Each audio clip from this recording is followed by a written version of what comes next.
Okay, so here's an example of a 3D portfolio. I don't know if I've done one of these before. We've never really had somebody like Hannah Tran.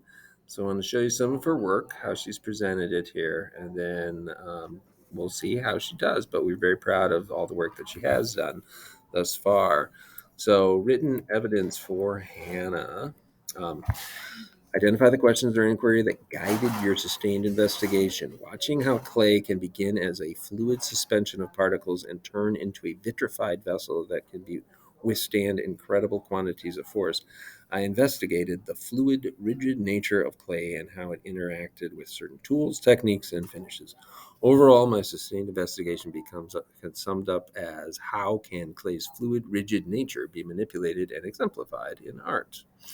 All right, so the actual process of this um, combination of water and clay particles transforming itself into rigid objects. And I think that does a pretty good job, of saying, okay, what's the goal? I'm trying to explore this relationship between fluidity and rigidity, and of course, clay is the perfect medium to use that. Now she could have even said that, but that's all right. She did.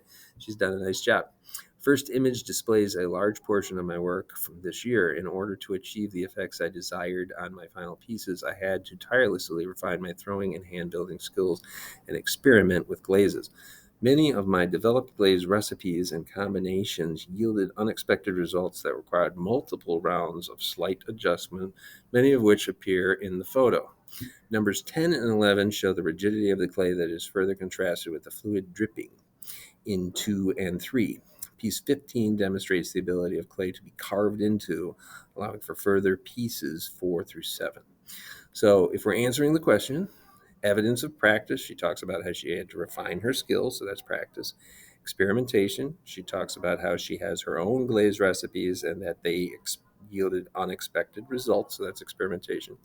Revision, she talks about slight adjustments. So she has talked about practice, experimentation, and revision here without directly using those words. So it's a very well phrased answer for that second question. Nice job, Hannah.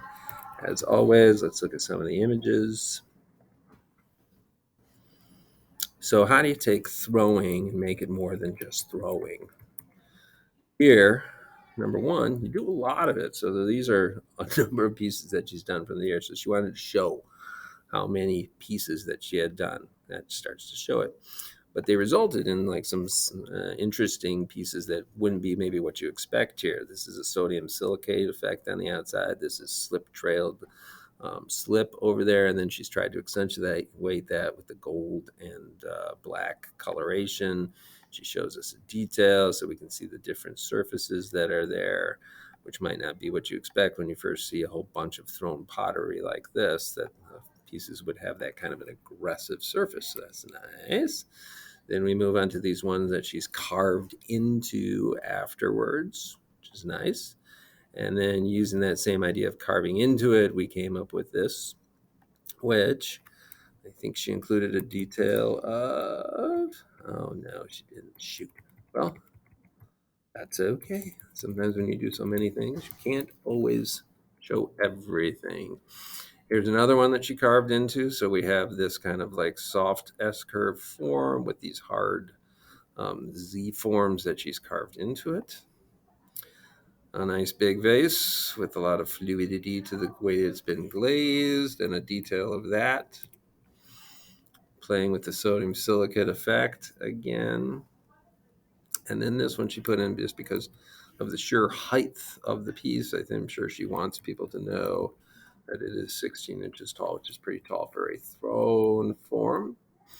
And we have this hand built combination of pieces that are contrasting one another. Let's see if she mentioned contrast in the description. Squares and tubes were extruded and joined to create arches finished to demonstrate contrast. Oh, at a girl. Yeah, I don't see. Sometimes it just all comes together. Again, contrast here.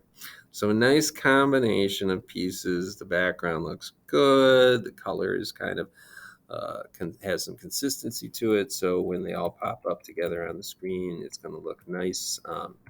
and an investigation of throwing, both skill and experimentation. So I think she's done well there in looking at rigidity and fluidity. Let's see what her selected works look like. She picked out the ones with the most contrast. These are also large forms. That's also why she probably picked them out. Again, she put that last one in because it's her tallest piece. And that's great. Okay. So good job, Hannah. We're hoping for good things for you. Can't predict scores, but if I were to give one, I would give you the highest score I possibly could. At a girl.